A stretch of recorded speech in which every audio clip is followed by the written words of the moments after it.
I have some exciting news for you. I've been working hard to create something just for you, and it's officially live. It's a free quiz to help you determine your personal path to creating a successful digital course. That means by taking just 2 minutes to complete this quiz, you'll discover my 3 proven approaches for creating a profitable digital course, and you'll find out which one you should take based on your experience, expertise, and where you're at as an entrepreneur. Not only will you find out what path is best for you, I'll even give you a step-by-step framework for bringing your digital course to life. So head on over to amyporterfield.com/quiz right now to find out your next steps to creating a profitable business that you love. I mean it. Go take the quiz right now. Don't wait one more second. amyporterfield.com/quiz.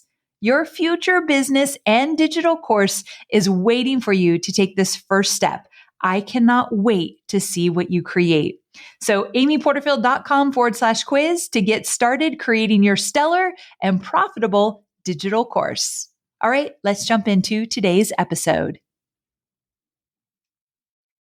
Well, hello there, my dear Online Marketing Made Easy listener. Today, I have something new and exciting that I want to tell you about. Something near and dear to my heart. I've been hard at work creating a brand new podcast. It's a limited time, 12 episode series, and it has nothing to do with online marketing specifically, but everything to do with showing up just as you are in business and in life. In addition to continuing to bring you Online Marketing Made episodes every single week, I'm also taking on a new challenge. One that's pretty different from the business content I'm known for. I want to talk to you about our bodies.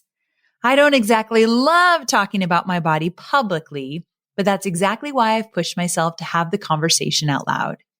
The idea of this podcast started when I was on a road trip with Rachel Hollis, and I shared with her some of my insecurities about my weight and about being so public in videos and images and just putting it out on display.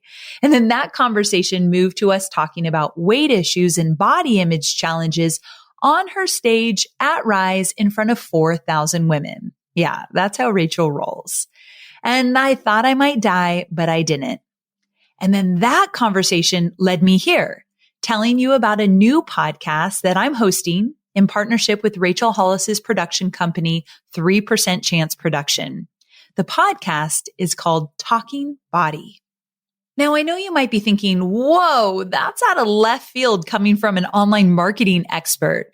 But what I found over the years is that while I've experienced personal and professional success, I've always had this nagging feeling that I wasn't living up to the standard of how I should look.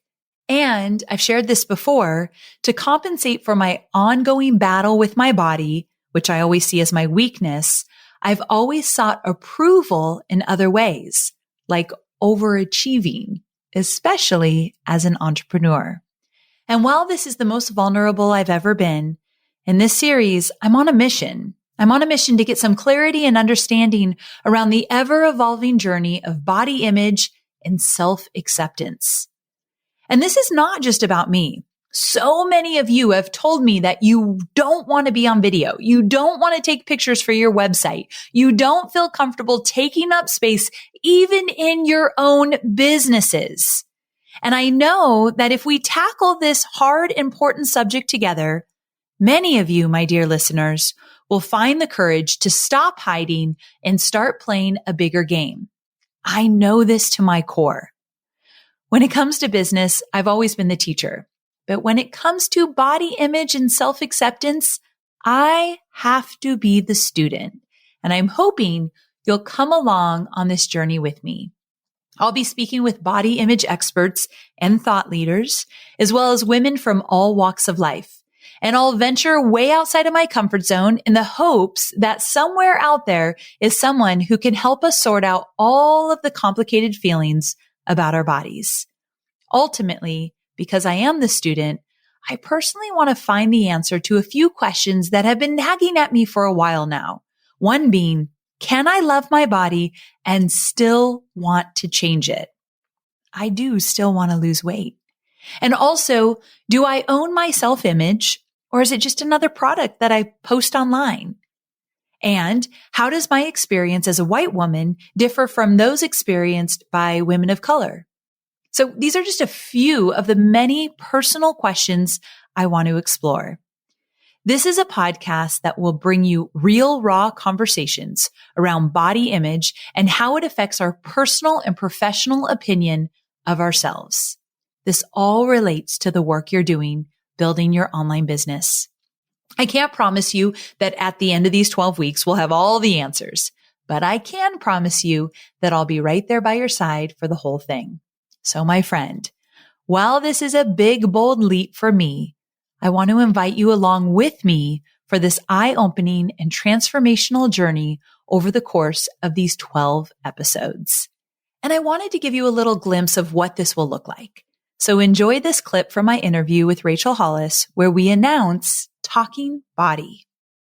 But sometimes it's just really hard to get out of your own way when I've never experienced, no one has ever experienced something like we did in 2020. So it's kind of led us to today where we're doing this podcast, Talking Body, all about, what it looks like to love yourself and want to change, or what it looks like to accept yourself, but also have all these issues around it. I mean, the conversation, I appreciate you inviting me to have this conversation on your platform, because I feel as though you have so many women in your audience that it's going to resonate with. It has to hit home with, right? Well, the reason that we started talking about this is because it's got to be a year and a half ago that we really started to dig into this. And I just kept seeing all of these women I know. And in my instance, it was professionals who were killing it, like building incredible businesses, had incredible careers, were like killing it in their personal life, just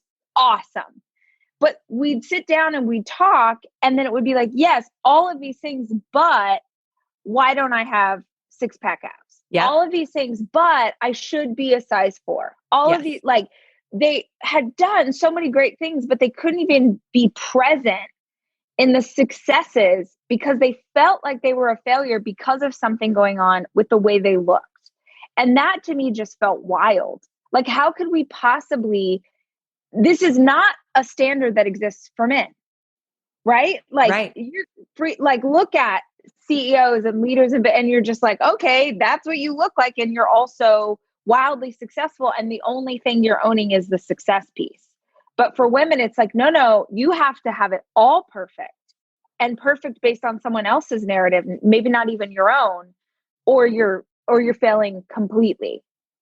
Oh, 1,000,000%.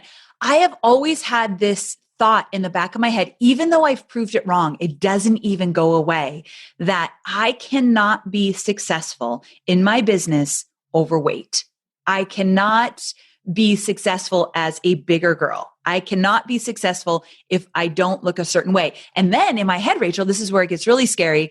I'll be successful. I'm like, yeah, but I bet I could have done better. I bet I could have made a bigger impact. I bet people would have listened to me more, really trusted me more if I didn't wear my weakness so visibly. And oh my God. Right? These are thoughts that have gone through my head. This is the part of the podcast I hate. I hate telling you this. I'm embarrassed to tell you this, but I know I'm not alone. So real. That is so real. Just the idea of like wearing your weakness, like just that word weak. Because what, you wanted a glass of wine or a fucking cupcake? Like, how, this is so, it is not, I'm not saying it's stupid, like you shouldn't think that. What I think is stupid is that we both grew up in a world, and millions of women grew up in a world that taught us this. You didn't make this up in your own head. This is learned behavior. And of course, in times of stress like we've had this year, of course, you're going to sort of go back to coping mechanisms from the past because that's what you know. And you have way more experience doing that than you have about making great choices in time. You know what I'm saying? So it's just, it is a process. It really is. It's not something I think that anybody is going to figure out, oh, I'm going to make a decision and suddenly my life is going to change. I feel like my health journey over the last decade has been like 2 steps forward, 1 step back. 2 steps forward, 1 step back. But I'm still moving forward, just not quite as fast as I wish that I was. And I mean, just the fact that you're willing to, number one, go on this journey. And number two, do it in a way where you're sharing it with other people feels like a huge deal. It feels like a really big deal. Here's my question. What is your true, no BS? What is your intention? Like, what do you want on the other side of this journey? Because it can't just be that you want to help other people and sort of take them. It also has to be, what do you want for you? So if I had like a wave a magic wand and at the end of the 12 episodes, like boom, this were to happen, this is grandiose. So I don't actually think this is going to happen, but I'm going to go big first and then I'm going to back up a little bit. What I would love is I would love to understand how to love myself, accept myself, be super confident in my body as it is today, right now, while also understanding it's okay and healthy to want to make myself better, to change my body in any way that feels right to me. Who cares what anyone else thinks? I want to stand in confidence of that as well. And the reason why that feels very big to me is right now, I want to lose weight. I want to hit a goal weight. I want to look good in a bathing suit. And you know me, I will never go publicly in a bathing suit. Like I want to have all those things, but I don't understand here's where I get stuck. If I love myself, if I accept myself, then what if I never change because I'm okay with who I am? Like it's so, right. I don't know if this even makes sense. No, it does make sense to me because I've thought this before when it comes to my ambition or my drive. Like for the longest time, I thought if I'm not this hard on myself, if I let myself feel successful, if I let myself have those things, then I'll lose the thing that really makes me me. And I find that could not be further from the truth. And it took me a while to really understand this, that when I allow myself to be present, when I allow myself to rest, when I allow myself to slow down, it recharges me and re-energizes the dream. It gives me what I need to actually go harder. And so I've learned like, oh, you can go out there and you can chase this goal, but you have to have sort of this place of rest to come back to. And I think, I'm talking about that in terms of ambition, but even when you're talking about your health, that place to come back to, that sort of touchstone, is this love and celebration of your body. Because most women are taught to live in opposition with their body. Right. Our body is our enemy.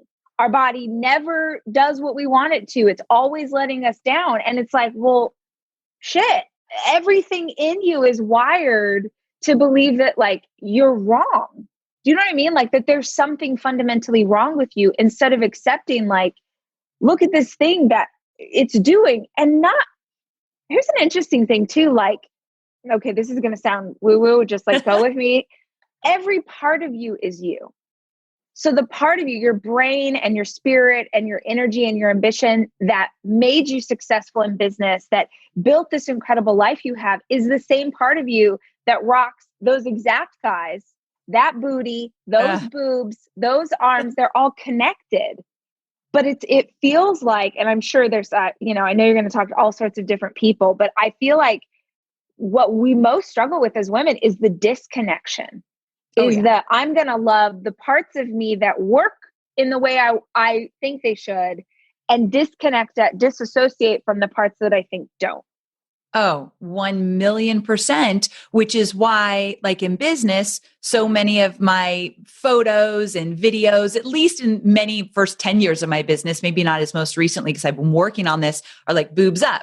Like don't show the rest of me. I'm going to kind of disconnect from that. I'm not going to think about how I feel about my body in all the different ways. So just don't take any pictures of me below the waist kind of thing. That's the kind of stuff that I think is really sad, because although there are some men that feel this way, the majority, because I've spoken to many of them about this, they have never said boobs up in photos.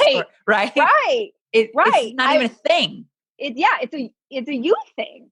Yes. Right? It is. It's a me thing. What's interesting too is that I think, like, not that this shouldn't matter in the grand scheme of life, but it does. Let's just be honest. When it comes to, like you said, that's sort of what men think. Well, what women think, like, honestly, what women think is like, you're so stylish. You always look good. Your hair's always good. You got makeup on. Your outfit's cute. Like what you're always pulled together. And that's, I think, what women notice. So it's like the men are like, yeah, slamming. Look at that ass. The girls are like, oh, her hair. Like, oh yes, with that outfit and that pencil skirt. Truly, it's the perception that we have of ourselves. Absolutely. It comes back to the perception we have of ourselves. And I think that's where we really want to get honest with in this series and talk about that. It's going to be awesome. And I think what I'm most excited about is obviously I'm the student. We're going to look to other people to teach us. We're going to have women of different races, different sizes, different backgrounds, different experiences. It's definitely not all about just me and what I think and feel. I want to explore what other women are thinking and feeling. We have this great segment where you'll hear throughout the entire 12 episodes of we're asking women questions, like women in your office, my office, different around the world. You know, what do you think of this or that? And to hear their answers, it's like, oh my gosh, we're all so similar, even though we're all so different in many ways. So it's going to be a journey for sure. And I'm here for it. I can't wait. All right, friends, there you have it. Talking Body comes out on Monday, January 11th, and you can find it wherever you stream your podcasts. I hope you'll join me on this powerful journey and share it with anyone who might find comfort and community within these conversations. Thanks so much for joining me for this special announcement, and I'll see you next Monday.